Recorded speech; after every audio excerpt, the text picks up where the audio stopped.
السلام علیکم ورحمۃ اللہ وبرکاتہ. اعوذ باللہ من الشیطان اللعین الرجیم. بسم اللہ الرحمن الرحیم. الحمد للہ الذی کان موجودا قبل حدوث الاشیاء ويبقى بعد فناء الاشیاء. تفرد بالاولیۃ والقدم وسمع كل شيء ما عداه بالفناء والعدم. كما قال عز شانه كل شيء هالك إلا وجهه وكل نفس ذائقة الموت. وقال كل من عليها فان ويبقى وجه ربك ذو الجلال والإكرام. سبحان من لا يخفى عليه اختلاف النيات ولا يعزب عنه معاصي العباد في الخلوات. سبحان الله الذي منه خلقة العباد وإليه المعاد. فمن يعمل مثقال ذرة خيرا يرى ومن يعمل مثقال ذرة شرا يرى. نشهد أن لا إله إلا هو الملك الذي لا ينازع في ملكه ولا يزاد في حكمه. يعذب من يشاء بما يشاء كيف يشاء ويرحم من يشاء بما يشاء كيف يشاء. تعذيبه المسيء عدل وعفوه تفضل. ثم الصلاة والسلام على أشرف الأنبياء والمرسلين وآله الطيبين الطاهرين ولعنة الدائمة الباقية على أعدائهم أجمعين. أما بعد. يا عباد الله أوصيكم ونفسي بتقوى الله. نماز گزاران عزیز، خطبہ اول کی ابتدا میں سب سے پہلے اپنے نفس اور اس کے بعد تمام مومنین کو تقوی الہی، دینداری اور پرہیزگاری کی دعوت دیتا ہوں. اس کے ذریعے سے انسان اس دنیا میں اور اس دنیا کے بعد آخرت کی زندگی میں کامیاب اور کامران ہو سکتا ہے. اعوذ باللہ من الشیطان الرجیم. بسم اللہ الرحمن الرحیم. والعصر ان الانسان لفی خسر الا الذین آمنوا وعملوا الصالحات وتواصوا بالحق وتواصوا بالصبر. اللهم صل على محمد وآل محمد. اللهم صل على محمد وآل محمد. اللهم صل على محمد وآل محمد. اعوذ باللہ من الشیطان اللعین الرجیم. بسم اللہ الرحمن الرحیم. الحمد للہ الذی لا الہ الا هو الحلیم الکریم غافر الذنب وقابل التوب وهو الغفور الرحیم. سبحان من سبقت رحمته غضبه وبسط اليدين بالرحمة. سبحان من لم يكلف نفسا إلا دون وسعها وعفى عن السيئات ولم يجاز بها. إن الله وملائكته يصلون على النبي يا أيها الذين آمنوا صلوا عليه وسلموا تسليما. اللهم صل على محمد وآل محمد. اللهم صل على سيد المرسلين وشفيع المذنبين نبينا محمد صلى الله عليه وآله وسلم. اللهم صل على محمد وآل محمد. وعلى الصديقة الطاهرة فاطمة الزهراء سيدة النساء العالمين. اللهم صل على محمد وآل محمد. وعلى إمام المسلمين وقائد الغر المعجلين أمير المؤمنين علي بن أبي طالب. اللهم صل على محمد وآل محمد. وعلى الحسن المجتبى. اللهم صل على محمد وآل محمد. والحسين الشهيد بكربلاء. اللهم صل على محمد وآل محمد. وعلي بن الحسين. اللهم صل على محمد وآل محمد. ومحمد بن علي. اللهم صل على محمد وآل محمد. وجعفر بن محمد. اللهم صل على محمد وآل محمد. وموسى بن جعفر. اللهم صل على محمد وآل محمد. وعلي بن موسى اللهم صل على محمد وآل محمد. محمد بن علي اللهم صل على محمد وآل محمد. وعلي بن محمد اللهم صل على محمد وآل محمد. والحسن بن علي عليهم الصلاة اللهم صل على محمد وآل محمد. اللهم صل على مولانا صاحب العصر والزمان. اللهم صل على محمد وآل محمد. بسم الله الرحمن الرحيم. اللهم كل وليك الحجة بن الحسن صلواتك عليه وعلى آبائه في هذه الساعة وفي كل ساعة وليا وحافظا وقائدا وناصرا ودليلا وعينا حتى تسكنه أرضك طوعا وتمتعه فيها طويلا. اللهم صل على محمد وآل محمد. أما بعد يا عباد الله أوصيكم ونفسي بتقوى الله.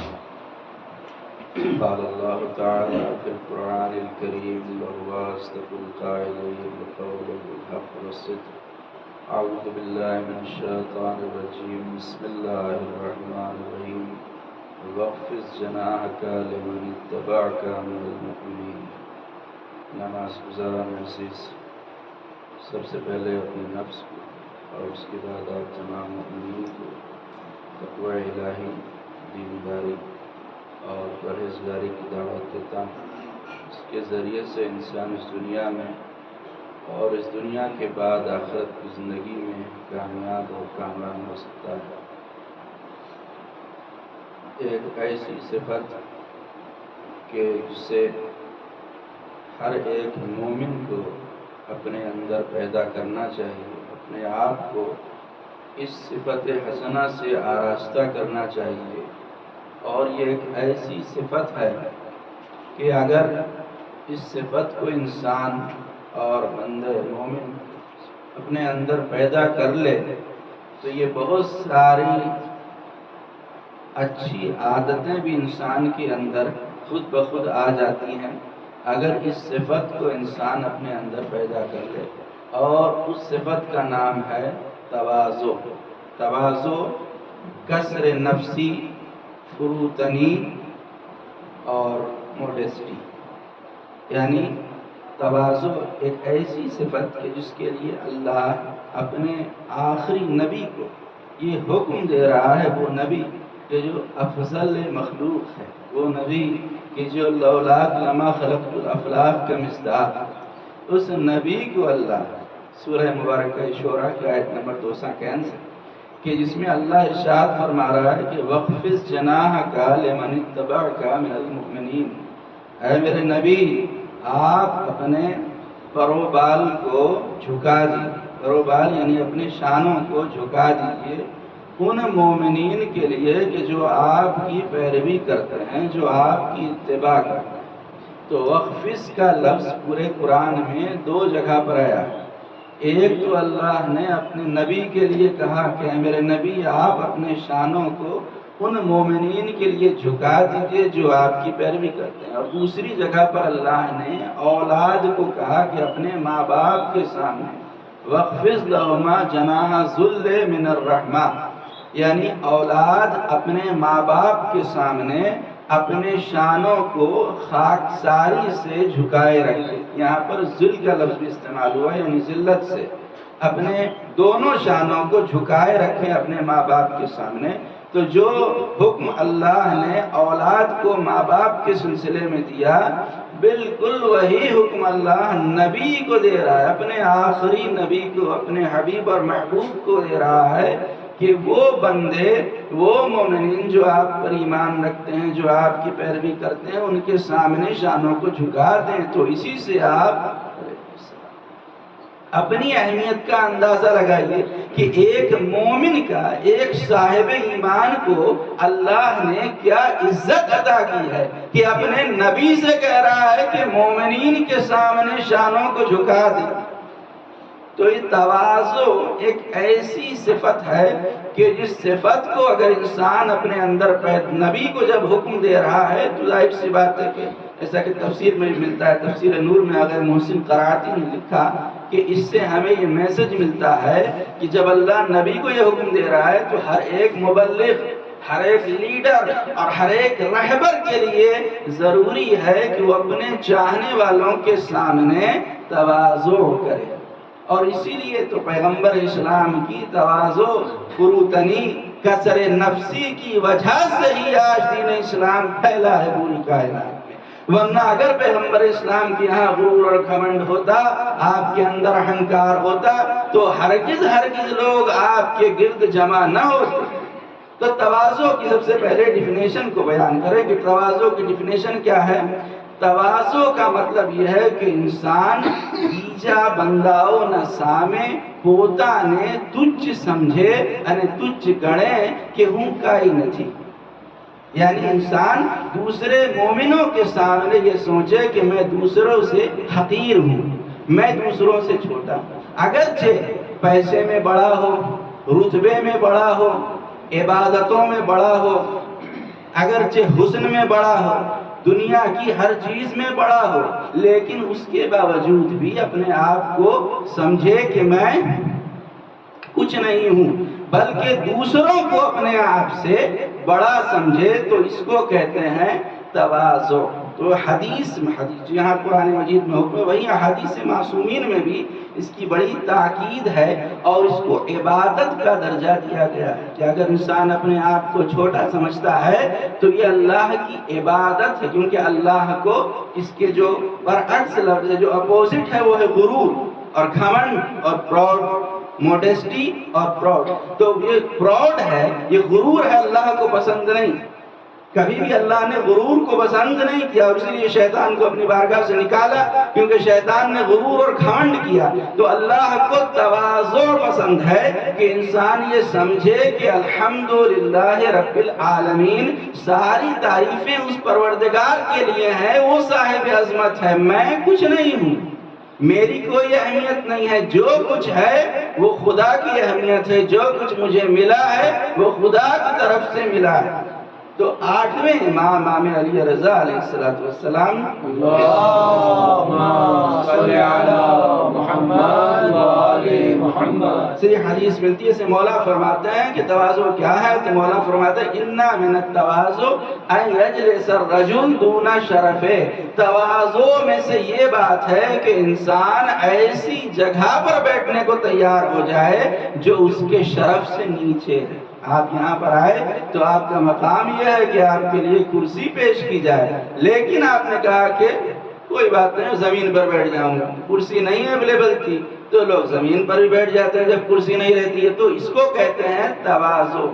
جیسے کہ یہاں پر کبھی سروس کرنے والے لوگ نہیں رہتے ہیں تو کچھ لوگ آگے بڑھ جاتے ہیں کہ لوگ نہیں ہے تو کوئی بات نہیں، ہم سب سفرہ بچھا دیتے ہیں، ہم دسترخوان بچھا دیں گے، ہم پلیٹ لگا دیں گے، ہم کھانا لگا دیں گے، اور اٹھانے والے نہیں ہیں تو ہم اٹھا دیں گے. تو اس کو کہتے ہیں تواضع، اور یہ عبادت اس کو شمار کیا گیا ہے. اسی طرح سے جب امام سے پوچھا گیا کہ مولا تواضع کی حد کیا ہے، لیمٹ کیا ہے، کیونکہ اگر انسان حد سے زیادہ کسی کے سامنے جھک جائے تو اس کو ذلت ہے، یہ انسان کی نفس کے لیے ذلت ہے. اور اگر بڑا سمجھے تو غرور اور گھمنڈ ہے. تو اس کی بھی تو لمٹ ہوگی کہ تواضع ہے کیا، تواضع کی لمٹ کیا ہے، اس کی حد کیا ہے اور اس کی سیما کیا ہے. تو امام علیہ السلام نے فرمایا کہ تواضع کی حد یہ ہے اور سیما یہ ہے کہ انسان خدا کو بعظمت سمجھے اور خدا کے بعد اپنی اہمیت کا قائل ہو، اور جو بھی انسان سے ملے، کوئی بھی انسان ملے تو انسان اس کے اوپر سلام کر دے، اسے سلام کرے، اور جس طرح وہ چاہتا ہے کہ لوگ اس کے ساتھ ملاقات کریں، اس کے ساتھ اس طرح سے ملیں، ویسے ہی وہ لوگوں سے ملیں.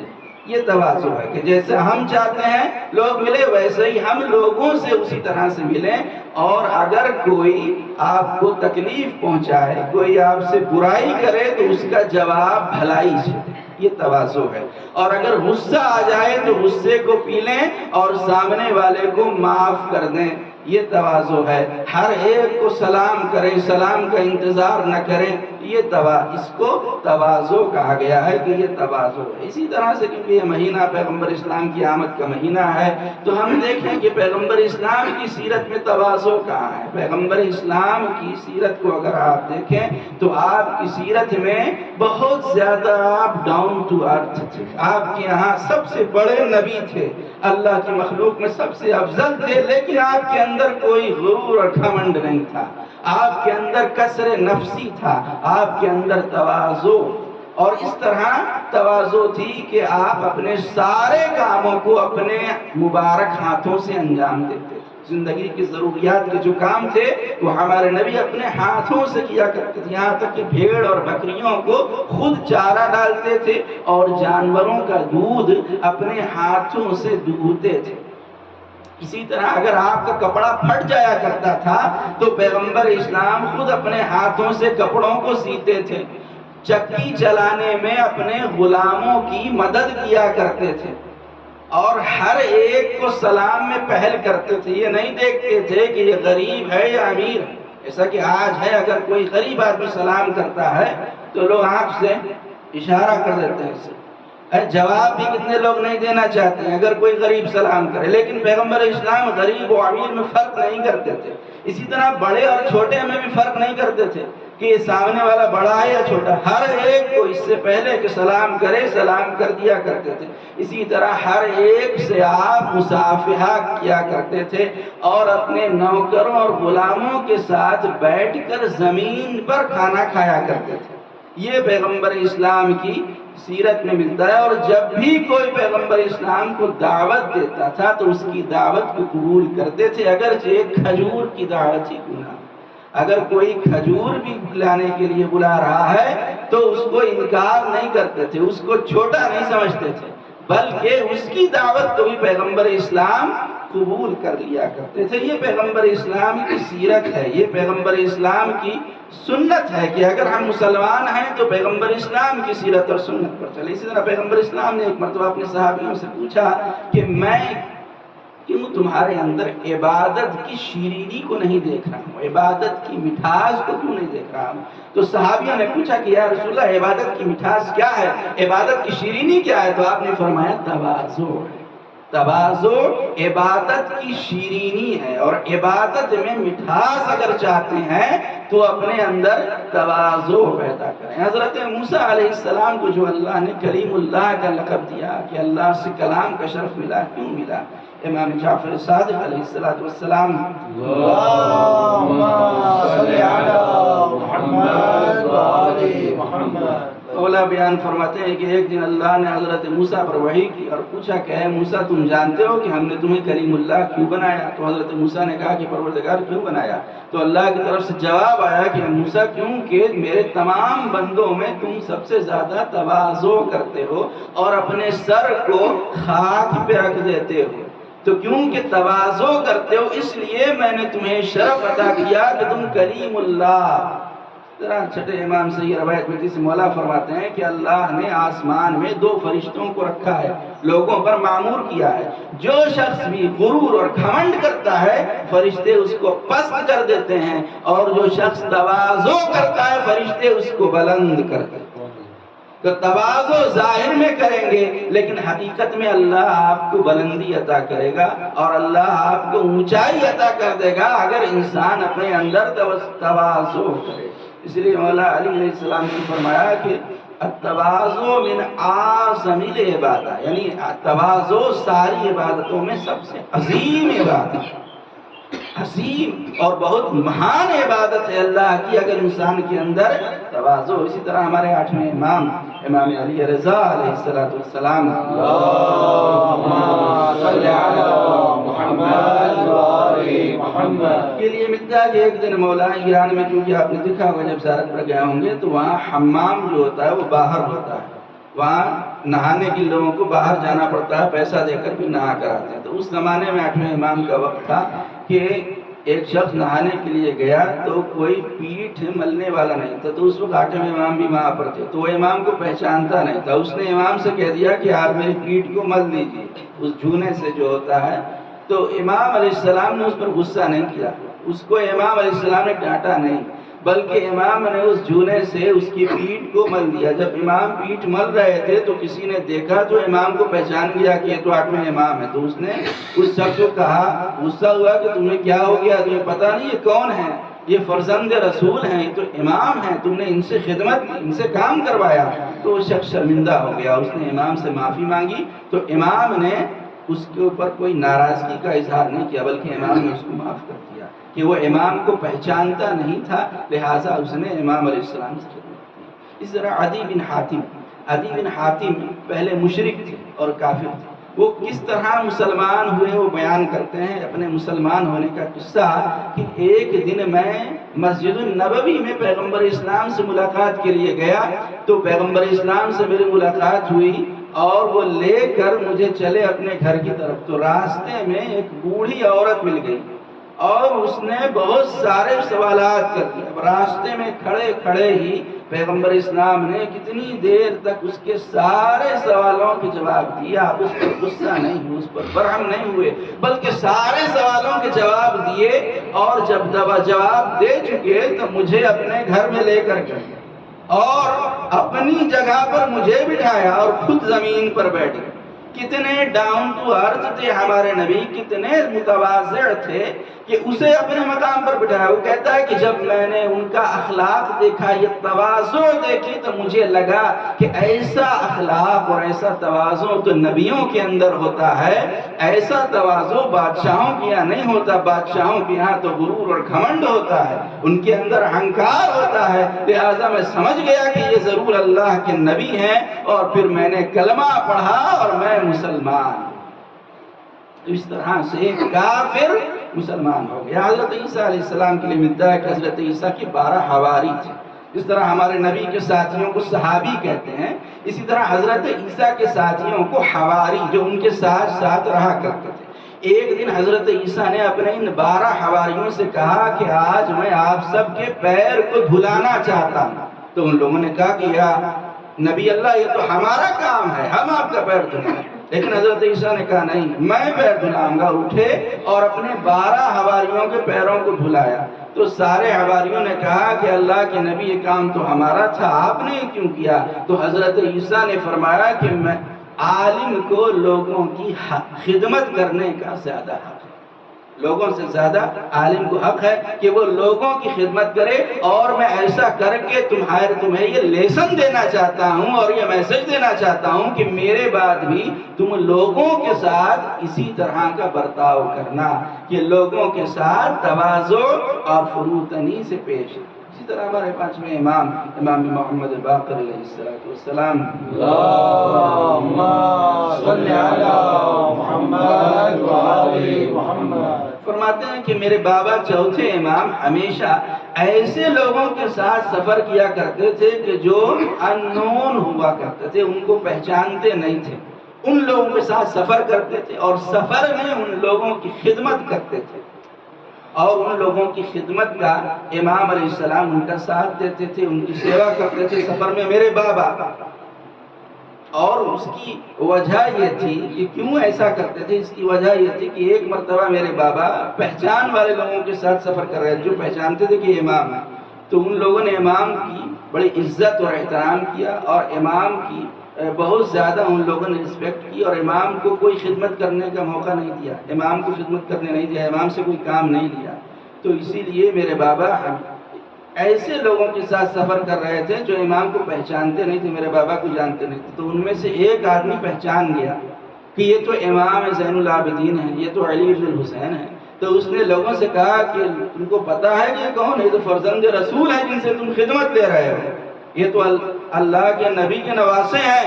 بس جیسے لوگوں کو پتا چلا تو سارے لوگ آ گئے، امام کے ہاتھوں کو چومنے لگے، امام سے معافی مانگنے لگے، اور کہنے لگے کہ مولا آپ ہماری خدمت کر رہے ہیں، تو کہیں ہم سے کوئی گستاخی ہو جاتی تو ہم بد نصیب ہو جاتے، ہم جہنمی ہو جاتے اگر ہم سے کوئی گستاخی ہو جاتی۔ تو آپ نے ایسا کیوں کیا؟ تو امام نے فرمایا کہ میں ایسا اس لیے کر رہا ہوں کہ ایک مرتبہ جب میں نے پہچان والے لوگوں کے ساتھ سفر کی تو ان لوگوں نے مجھے خدمت کرنے نہیں دیا، اس لیے میں جو پہچانتے نہیں ہیں ان کے ساتھ سفر کر رہا ہوں، اس لیے تاکہ مجھے خدمت کا موقع ملے اور مجھے ثواب مل جائے لوگوں کی خدمت کرنے۔